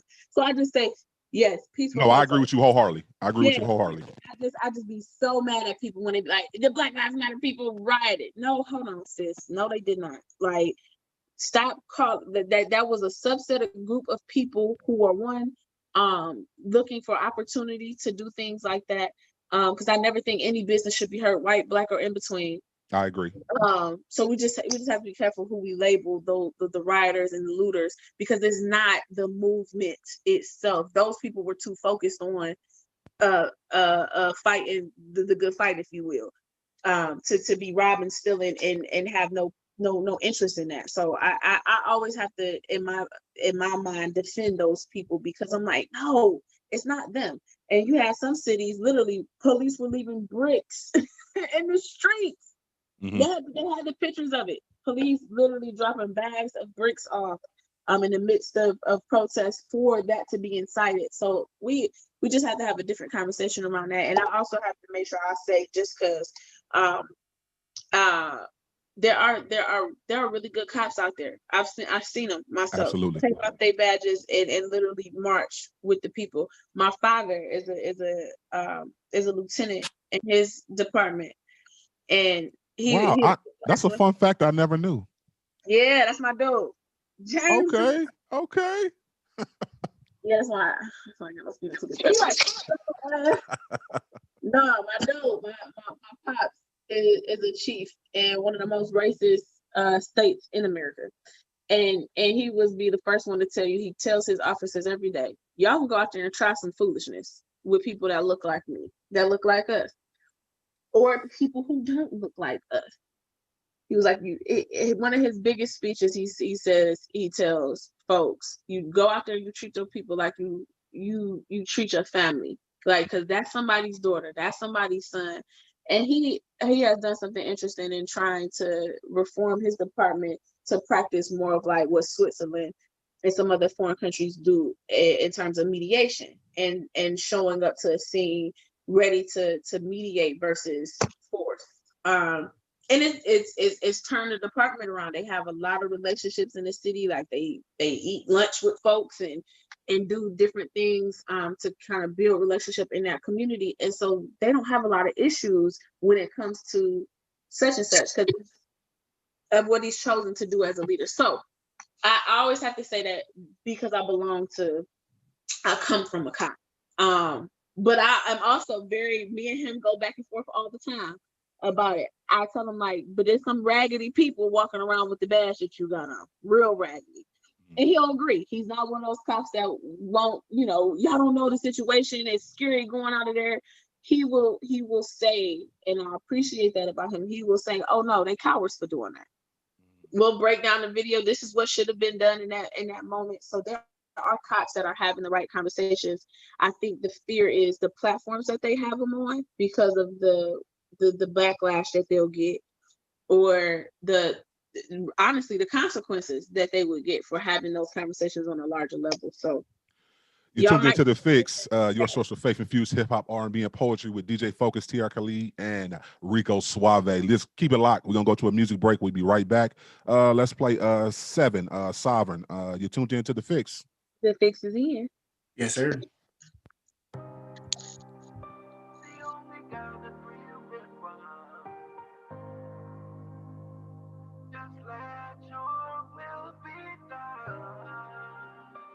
Yeah. For real. Yo, witness a man with a past made a glass who is massively hurt, relapsing. He's fragile, he has to be perked. It's sad, his fam's had it. He acts like a jerk, sporadically gets mad, going spasm berserk. And he's known as a villain in the trap of the turf, but he's wrong. He's feeling like the trash of the earth. Dealing with the devil, you gotta be fast and alert. And the ghetto is deadly metal is splashed through your shirt. His life's pain, the night train would mask it at first. But when the feeling passes, he's drastically worse. And he's feeling like he has to be cursed, cause he really like to laugh, but he hurts. He sits mugging in the back of the church, hoping they quit judging him, grasping their purse. Yeah, he's thugging, but God love him, the last shall be first. That man ain't the master, that pastor's a perp. So he chirps back to his habitat in the search for something real. What he has doesn't have any works. He's a light flash, and that's what he asks. Is there more to life than capturing cash and harassing skirts? And that's when Jesus answers him back like, Jack, you are wrapped in a passionate search, but you never chose me. Any flesh that knows me, it is only cause I'm the one that grabbed him at first. Cause I do as I will, do as I please. You're enslaved, I'm the savior. You are not me, what could you do without me? And you are not free, and you could not see, so how did you adopt me, huh? For real, how did you adopt me, huh? Yeah, for real, ayy. Ay, and since a child you was lost in your sin, carried the sinful prowess you'd often defend. They told you I went to the cross and you grin like who cares? Homie, I didn't need no office from him. And even when I let them officers in, we talked in the box. You offered amends and you swore that you'd never be so awful again if you walked and you didn't get tossed in the pen. You went free, but you faltered again. Can't pray, but you got time to talk to your friends. Completely blind to the dark you was in. You see me shining and sparked you within. I redefine what you thought was a sin. Yes, you need me. I'm what was offered for men. How could you doubt me? When without me paying the cost of your sin, partner, you'd be lost in the wind. I get involved from the start to the fin. I am sovereign. Hearken your hearts unto him who walked upon water, talked to the wind, and was martyred to save you from his father's revenge. I'm the one who fulfills every law you offend. I am all, you will fall, you are flawed, you are sin. One wave of my paw, homie, all you will end. Yes, I am God, who are y'all to contend? Cause I do as I will, do as I please. You're enslaved, I'm the savior. You are not me, what could you do without me? You are not free, and you could not see, so how did you adopt me? Yeah. How did you adopt me? Come on! Heavenly Father, Spirit, and Son, the only God, the three are in one. Yeah, come on. Just let your will be done. Yeah, just let your will be done. Just let your will be done. Heavenly Father, Spirit, and Son, the only God, the three are in one. Yeah, come on. Just let your will be done. Yeah, just let your will be done.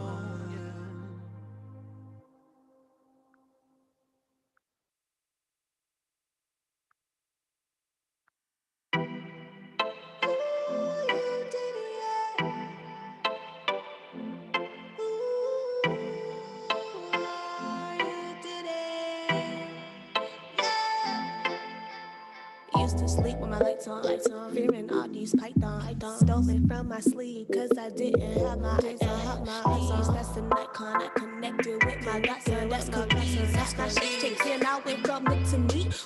Landing on my feet on, they was trying to block me. It was incomplete, all because I got swings, I wasn't hiding. It felt like vacation, he had me underneath.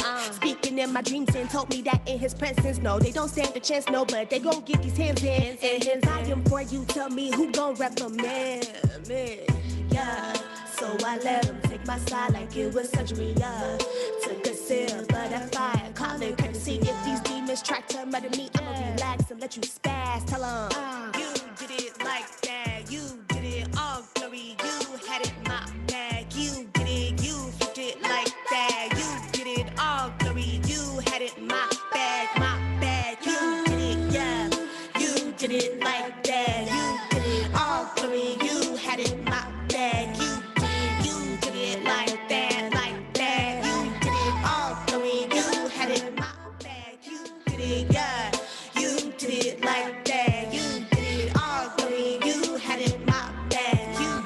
You did it like that, like that. You did it all glory. You had it in my bag, yeah. Solo double mission, rocking with you, including my mama. Missing math friends can count on one hand a crew. I wasn't about flesh but truth. Watching them drop is twerking season. Never could fit in, blend in like camo. Sinning again with famo, like a trend they dig to defend what they want. Yeah, blood play you like you hopscotch, cause you top notch with your walk. I say play me like I'm too hot, cause I'm too black to be tossed. In them two hot friends, I feel the shame of things that would be lost. In the Brodies, that's gonna cost more than your floaties. What you drinking? What you thinking? Didn't know my meaning back then. I ain't sinking for no pies for the weekend or no applause. This is my power, no it's God's. I'm watching them fall all around me, but I stand through it all. Cause you're my guy, he be clouding me. I heard you did it like that. You did it all glory. You had it in my bag. You did it like that, like that. You did it all glory. You had it in my bag. You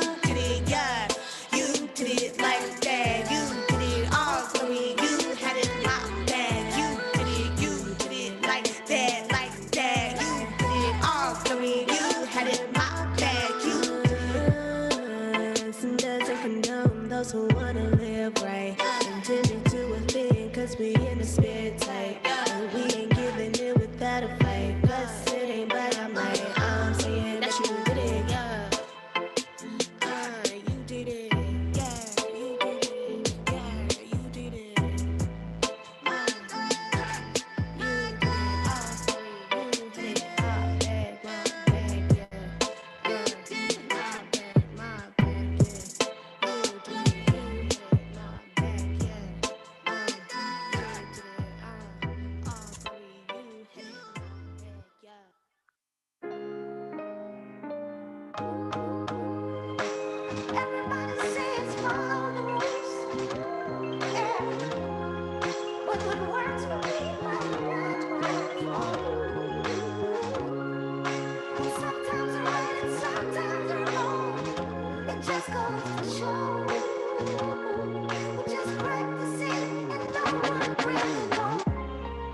No one,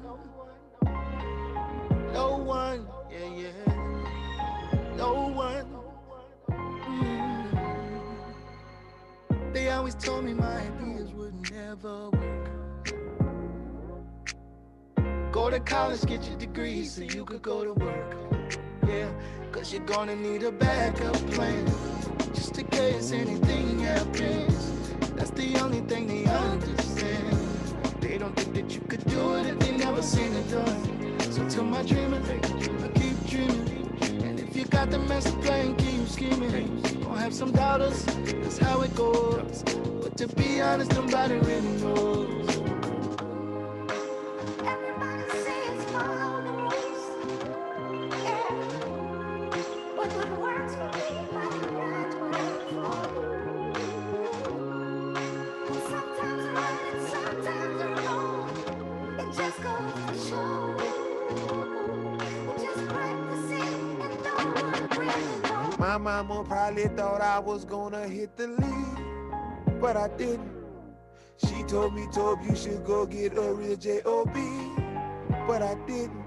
Hell, sometimes disobedience is the ingredient needed to clear your path of the feces and demons that mislead you to the plight of bondage in line with them folk from Egypt. Before they got the receipt that Pharaoh denied them freedom. I know them shackles that's on you get comfortable in this system, especially when they hit the kill switch on a caterpillar's vision to be a butterfly and hover by. Kinsmen that have been suckered by, toss that bread on their come when you make butterfly. Ooh.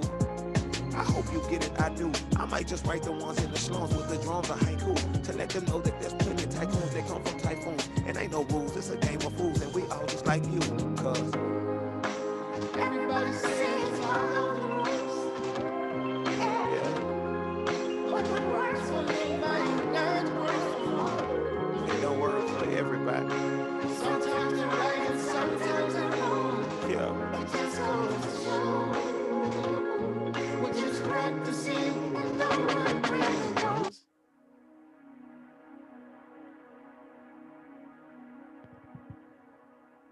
Welcome back. You tune back into the Fixx, your source of faith-infused hip-hop, R&B, and poetry. Just came off a music set. That was that new Toby that just went off, man, featuring PJ Morton, man, practicing. Yeah, that's a whole little vibe. we Scott, man. You good, Suave? Yeah, I'm good. Oh, okay. Congratulations to Joe Biden, who just was elected 46th president. What is final? Yeah, it's final. 284 electoral votes. They finally got it, huh? Okay. So yeah, look, breaking news. Look at that. Now I can stop getting them text messages and emails. What text messages and emails? I keep getting text messages from both parties. Like, did I vote? Am I registered to vote? Vote on this policy. Vote for this policy. It was yeah. I've been blocked that months ago. They will go hard if you don't block them. You ain't lying, and they get aggravating. One hit me with an email. 5 texts in a day. You like, who is this? I got an email this that said, Dave hey, from what cousin Antoine. I know you. Bro, I thought my sister signed me up for a bunch of stuff because they kept calling me Janelle, which is her name. Oh wow. So yeah. Wow. Yeah, I got an email that was like, hey, this is your cousin Antoine. What's good, fam? I hope you voting for Joe Biden. I was like, what? First off, how you know I got a cousin named Antoine? He locked up, so I know this ain't really him. What are you talking about? Shout out to Twine. Tierra, you got the tea for the day. He just threw me all off. I'm sorry. I need new teacups, so y'all or coffee cups, tea mugs. So y'all please drop where I can get some cute ones. Black owned business only, please. Thanks. So the news for today will break. President is Joe Biden. Moving into 2021, thank God. That I think the best meme that I've seen for that that news was the scene out of Infinity Wars when where they were literally like the good guys were down to their last. It was like Thanos. It's over, guys. And then all of a sudden, okay, Chadwick shows up. Then the other armies just come out of nowhere and save the day. That is the best meme I've seen to describe this ridiculous process, this ridiculous fight. It was insane. So thank you to everybody who voted. Whoever you voted for, thank you for voting, period, and exercising that right to do so. People got their opinions either way on either candidate. A lot of people are like, I'm voting for the lesser of the two evils. There are so many different conversations we can have about Biden as president, but shout out to the first Black woman. Yeah, if we don't celebrate nothing else, we have a Black woman in one of the most esteemed, one of the most important political positions in the world. So can we just take a moment for that? Like, yeah, Joe, thanks. All right, great, you won. We got a sister in the house, y'all. She is a VP. Like, and she fine too. Like, she ain't no ugly sister. Like, cause it would have been different. What was the one? Y'all remember the one doctor that was running his wife? Ooh, she was rough. Like, if that would have been it, I'm like, do y'all remember who I'm talking about? With the, come on, McKay or Ben Carson? Yes, You so wrong. I'm over here just dying. Like, first of all, she shooed the president out the way. In other news, shout out to the sisters. Again, so my Forever First family, I'm sure is happy with the news. But yeah, shout out to, we got a sister. I know the AKs are like losing their minds right now. So congratulations to you all. Moving on for news. It's almost like nothing else matters. Like, we got what we wanted. At least I got what I wanted. I don't know who everybody else voted for. I got what I want. So Von King, a rapper, I don't know who this young man is, but apparently he's an important rapper. He was shot and killed. Unfortunately, he was only 26. He was shot and killed in Atlanta. So y'all, family, pray for his family, pray for his fans, and really the violence that's just happening, in spite of it being a whole pandemic. I'm like, where's people even finding the time to do this stuff? But yes, pray for Von King and his family and friends. 26-year-old lost his life to just senseless violence. Protesters in Portland are targeting or have targeted the city commissioner's home and set fire to City Hall because they people lost. Y'all stay safe, stay vigilant, be aware because those people are something else.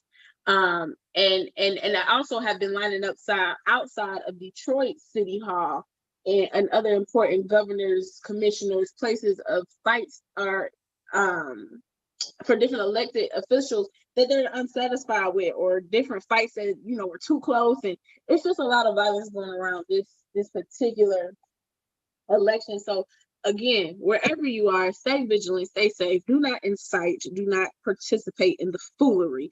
Keep you and your family safe.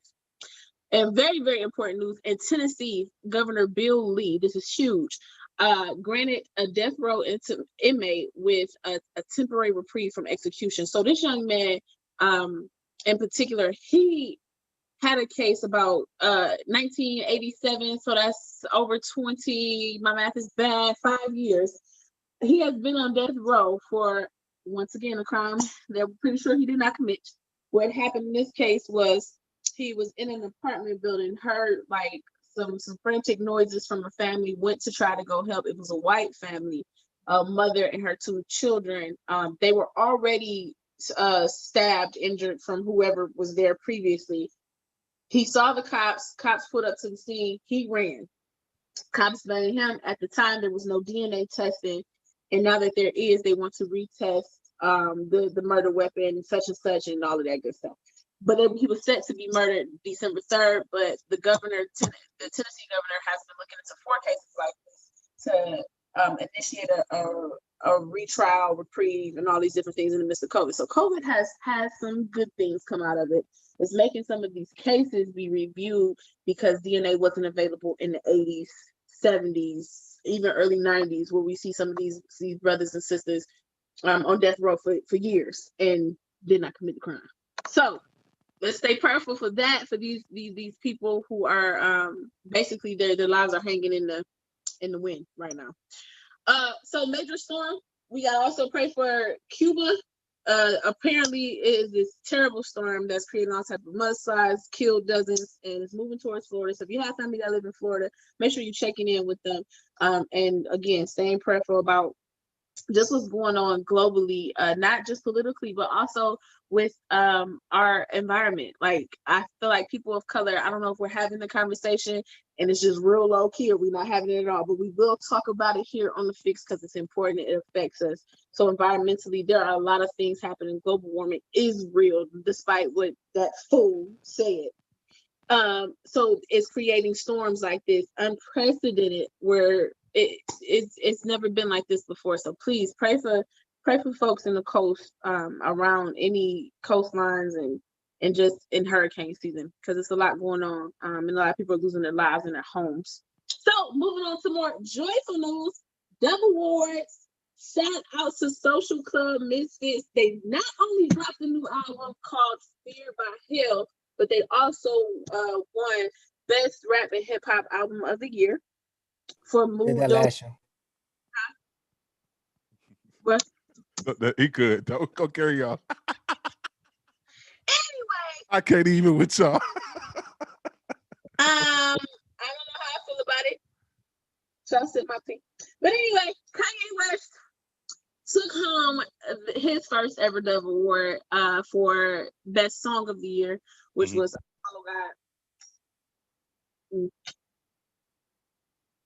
Lecrae is to drop his new restoration on November 13th, and also will be dropping a deluxe version of it with additional 6 tracks.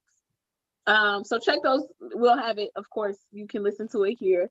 So it's a lot going on in the music industry, even though we are currently not traveling and recording and all of that. A lot of people are recording from home, putting out good music and decent projects. So make sure you keeping up with the music right here on the Fixx, and that is your tea for the day. Y'all got any feedback? Oh, you got it. I'm sorry, I'm in love with mugs. Oh, it say Jesus fills my cup. Psalm 23:5. Oh, that's cute though. But go ahead. Got it from the Word Church bookstore. But I was about to say, hey, your hair is bouncy. Thank you. Appreciate it. I try to. Every time you kept turning, I was like, it's bouncy. Okay. All right. That's all I want to see. Bounce, bounce, bounce. If you bounce it. Any feedback or any news, y'all got any opinions, anything you want to say? Listeners, viewers, please make sure y'all drop comments. And I'm here for the fact checks. I know my facts is straight, but if y'all want to fact check, y'all can do that too. So speaking of fact check, wait, speaking of fact check. Breaking news. Fact check. Take your time. Hey, hold on, Shawty. You got something to tell us? Let me see your hand. Let me see your left hand. Show me your left hand. I kind of feel like something going Show me your left hand.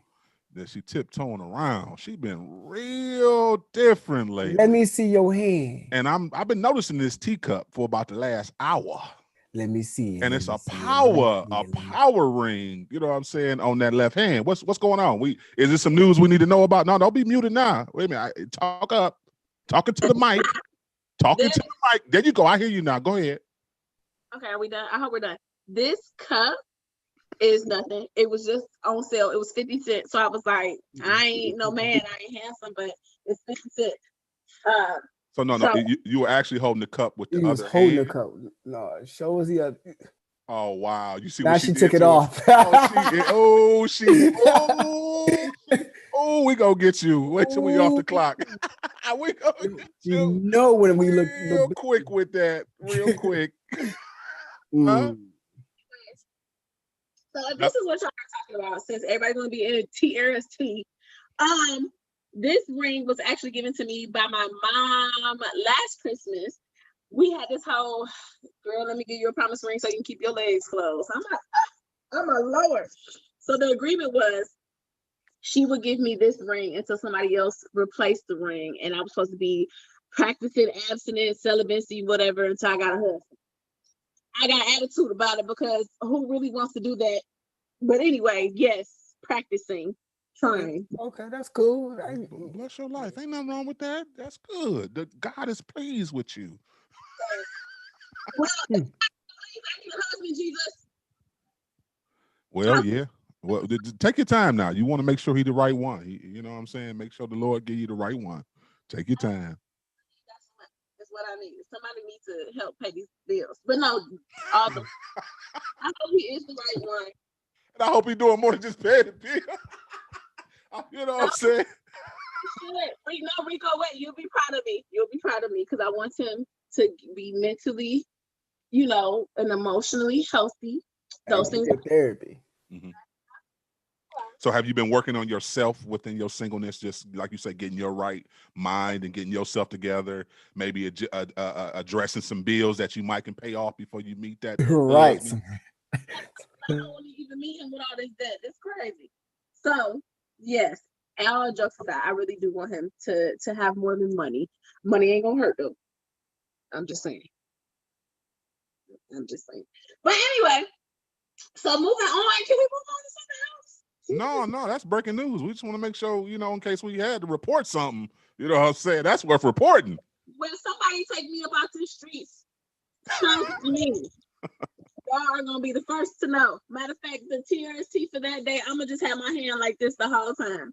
So anyway, everything is going well. Let me tell you what happened in Florida. Like, yeah, y'all will know. Trust me, it will not be a secret to anybody. I'm gonna tell the whole world. But life is interesting. It is. So I'm gonna take 5 seconds to talk to just the singles. All the singles. It's cuffing season, and this is like a real thing. So, Rico, I couldn't wait to see your face actually today to talk about it because I saw a post that was saying that, what did it say? Oh, it was like, how is it going with it being cuffing season, election, and it's just listed all of these crazy things that we're currently experiencing. Like, how are you doing? And the end of it was like, I don't know, we about to find out. Because it is a lot going on. This is typically the weather for the holiday pictures and the cuffing and the dating and the being all cooped up in the house together, even though we've been doing that for. I ain't taking no holiday pictures, but I got you. Huh? I said I ain't taking no holiday pictures, but I got you. But I mean, it's the season for all that. Tis the season where suicide rates go up. I mean, depression goes up, anxiety goes up because it's a real family kind of time. And it'll be interesting how it plays out this year because we've already kind of been in this you stuck with your people stuff. So just what advice, I guess, would you give to singles as we kind of move into this space of love, family, togetherness, and holidays? Like what are some things we can do for just our mental health, really, and especially seasonal depression, all these different things kind of coming at us. What are some things we can do? Off rip, a few things automatically I can think of. Read. I know some people be like, oh, I don't like to read. Like I'm trying to learn. I'm trying to get myself to read a book a month.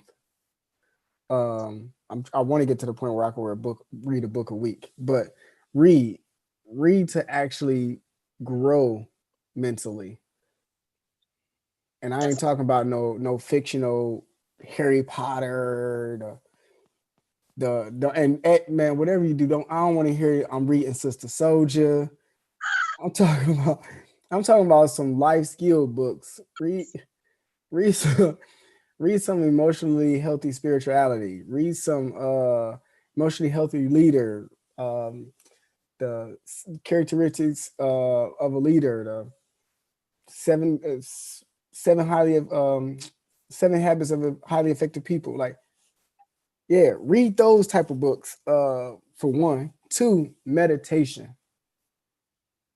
People when they hear meditation, especially a lot of us in the kingdom, we hear meditation and we automatically think crystals. I ain't talking about no crystals. I'm talking about meditate. You can meditate on your day. You can meditate on your word. Well, on the word, like open up the Bible app. Let the Bible read while you're sitting quietly meditating. Like the word will feed you. It's different than you just reading it. Now you just letting it go and seep into your spirit, basically. It's like sitting in a sauna doing nothing. You can just sit there, let it play, do nothing. Take that alone time with God. Don't say nothing, because now you need that time for every time you pray to him. You kept praying and then go about your day, but are you sitting still to listen? Yeah. That meditation gives you that sit down time to listen to him. Because it's not it's never going to be a loud voice. It's always going to be a still, quiet voice. You just got to take time out your busy day to listen. Those are two of the main things you can do at this time, especially not just with the whole cuffing season, but because of the seasonal depression. Yeah. Like at times people get around the holidays, especially the family holidays, and like grief take over or depression takes over. So you hit a mark. And sometimes you don't even know why it's there. And it just comes over you. Like, take that time. If you prepare yourself in the beginning of the day throughout this whole season, you're actually preparing yourself for that time when it hits you. So for me, if I sit down and meditate during the day and a depression mode hit me, that's not gonna stay with me long, because I don't have room for you to sit. So we're like, I'm already filled up, player. So it's gonna flow right on by. Like, dang, I can't. Yeah. See, this is why every now and again I want to hear your voice, because that was good. You drop a nugget every now and again. The silent suave comes in and it gives us something like no room to sit, like that. I think so. I'm creating some different products, and I'm trying to find these kind of stick with you taglines, if you will. And then like that nowhere to sit, like that literally you could do a whole book on that. Just this idea of, if you feel yourself with so much of whatever you feel yourself with, that the opposite won't have time to be there, right? Like its enemy won't have time to be there. So positivity, if I'm feeling myself with positivity's enemy, negativity, won't have time or room to sit in that place, because they can't live together. Not long term. If you really have enough of one, they can't sit there. I think they can exist sometimes at the same time, but one is always gonna have more power than the other, depending on what you give more to. So that hits different. That's nowhere to sit. Yeah, I mean, that's how you got to always look at it. When people say, for instance, like my cup, Psalms 23:5, Jesus fills my cup. It's not saying it as if like Jesus is overflowing with blessings. Not that it don't just. I learned from Pastor Dr. Darius Daniels. I was in his class, and I learned that that's not what it meant the whole time. It's not meaning over. It's basically saying keep me filled, so when the enemy tried to attack me, there's nowhere for it to go. Yeah. So at that, like, so if you're constantly filled up with Jesus, like the word, prayer, like when we say prayer life is important, like it's not just saying like in the morning so it starts your day. Like it's so when you're filled up, if the negativity come in, and negativity may not try to sit in, it may try to poke a hole in your cup. Mm-hmm. Like, so you may be leaking somewhere, but if you're leaking somewhere, you still want to stay filled up. So when the negativity try to come a different direction, you're ready. So like that's kind of how I sit, man. That's trying to interpret the word differently. That's all. You see how he was MIA the whole time, and then just gonna come in at the end of the show and drop one like, "Oh, I stay ready." You know what I'm saying? I got a word on my heart if you need one. Did you miss me? Just in case y'all was looking for me, here I go. Right. We sure appreciate y'all rocking with us today. We come to the end of another hot show. Listen, y'all want to keep it locked. We got some very exclusive interviews coming up for this end of this fourth quarter as we end this year strong. We got a big announcement. We probably gonna wait and announce next week. We got a huge announcement. So definitely keep it locked. We have a giveaway going on right now, so follow us on all our social media platforms. Facebook at the Fixx Radio Show, Twitter at the Fixx Radio Show, and on IG at the Fixx_radio. I think we're gonna do a poet giveaway. We're gonna talk about that. I think we're gonna bless a poet. We're gonna do some type of little poet challenge. And you can't enter it because you know we bias. You're gonna win it. So yeah, you can't enter it. So we send that off the rip. So yeah, we're gonna do a poet challenge. Listen. Right, I already know you do, and you know we gonna vote for you. So yeah, look, they're gonna be cussing us out. How you gonna give it to your co-host? So what? If favor ain't fair, she won. Hey, listen, we definitely appreciate y'all rocking with us. So definitely, we got giveaways going down the stretch of this year. We got a big announcement we're gonna do next week. So definitely tune in next week for the big announcement because it's gonna be pretty huge. So you definitely want to tune in for that. Definitely. Oh man, y'all ain't subscribed to our YouTube channel yet. Listen, I'm tired of y'all emailing me and all in our DMs talking about y'all want to see us, and y'all have not subscribed, liked, and shared our YouTube channel yet. You sound like Suge Knight right there, bro. Huh? What'd you say? Sound like straight Suge right there.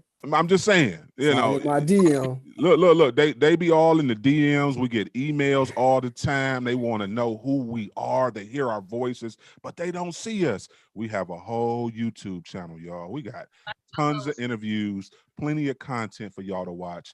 Please go subscribe to our YouTube channel. It's the Fixx Radio Show. That's our channel. Period. Go subscribe, go like, go comment on some of the interviews. You know what I'm saying? Definitely comment on them. We want your feedback. We're definitely about to start having a live chat anyway that we're going to have during the show. So definitely, if y'all want to ask questions for anybody we're interviewing or questions for us, y'all want to get inside these real talk conversations we having, the chat about to be jumping. So we about to get that jumping so we can get y'all more interactive with us too as well. We got anything else, Suave? Suave, anything else? I think that's it. I think that's it. You got anything else, T? You got anything else? That is it for me. Listen, remember, stay focused on turning your negative into a positive. Jesus is the answer. Kingdom advancement. The Fixx is in. We out.